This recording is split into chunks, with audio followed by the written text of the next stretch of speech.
नमस्कार मित्रों, जय सिया राम। कैसे हैं आप सब? आशा है कुशल मंगल होंगे। आज मैं यहाँ पर आप सभी के लिए भवानी अष्टकम लेकर आई हूँ, जो आदि गुरु शंकराचार्य द्वारा रचित है। इसे गाने के बाद इसके बाद मैं इसकी पूरी घटना बताती हूँ, यह किस प्रकार रचा गया।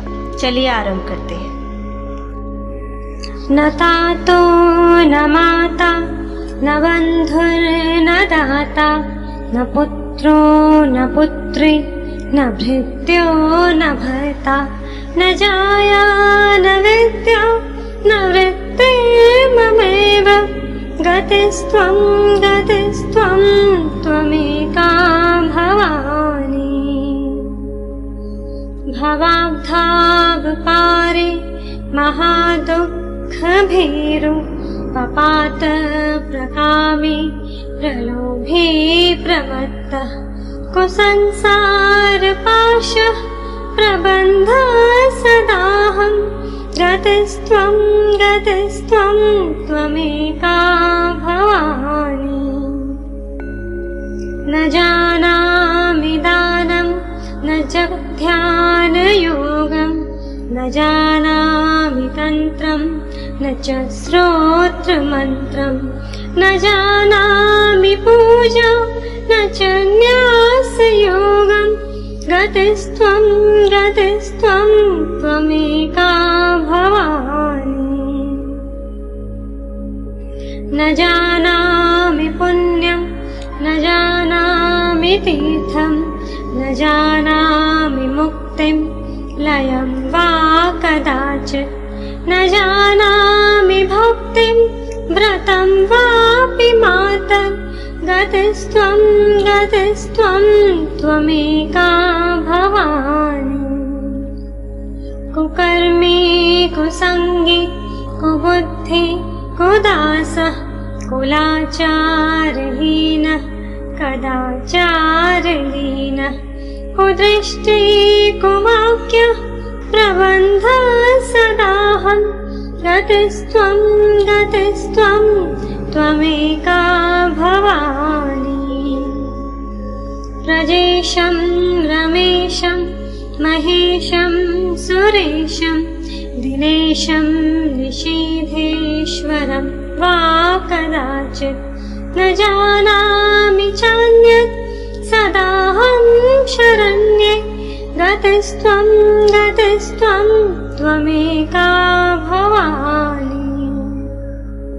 विवादे विषादे प्रमादे प्रवासे जले चानले पर्वते शत्रुमध्ये अरण्ये शरण्ये सदा मां प्रपाहि गतिस्त्वं त्वमेका भवानी।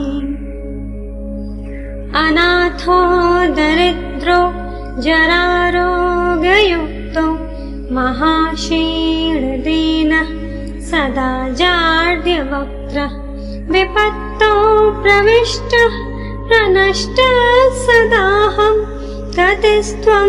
गतिस्त्वं त्वमेका भवानी।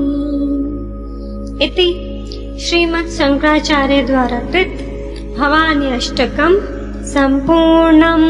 तो मित्रों, जैसे कि मैंने कहा था, इसके बाद हम बात करेंगे कि ये अष्टकम उन्होंने रचा कैसे। आदि गुरु शंकराचार्य जी तो शैव मत के समर्थक थे।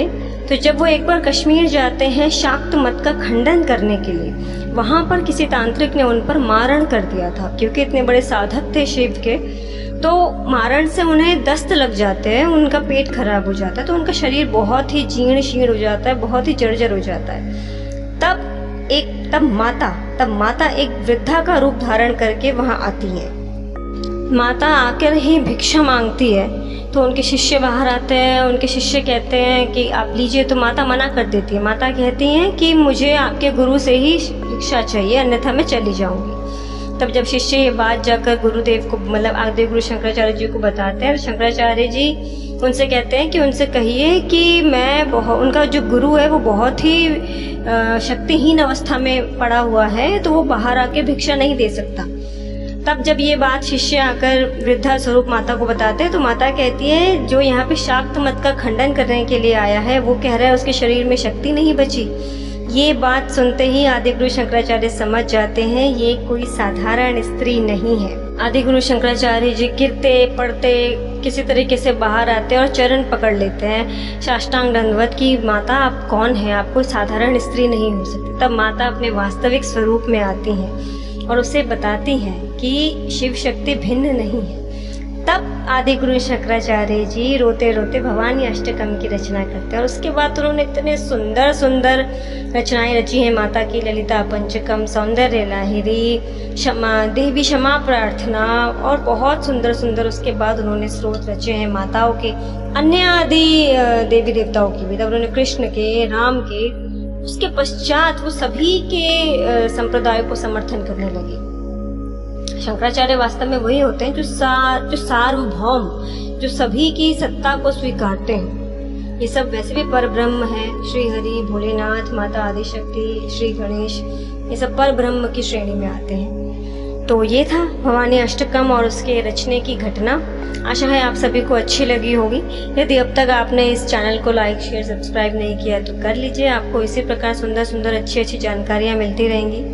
प्रयास करूँगी कि इसमें मैं रेगुलर बनी रहूं।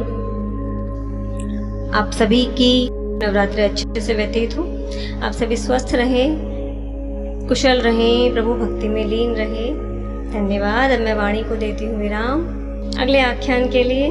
जय सिया राम।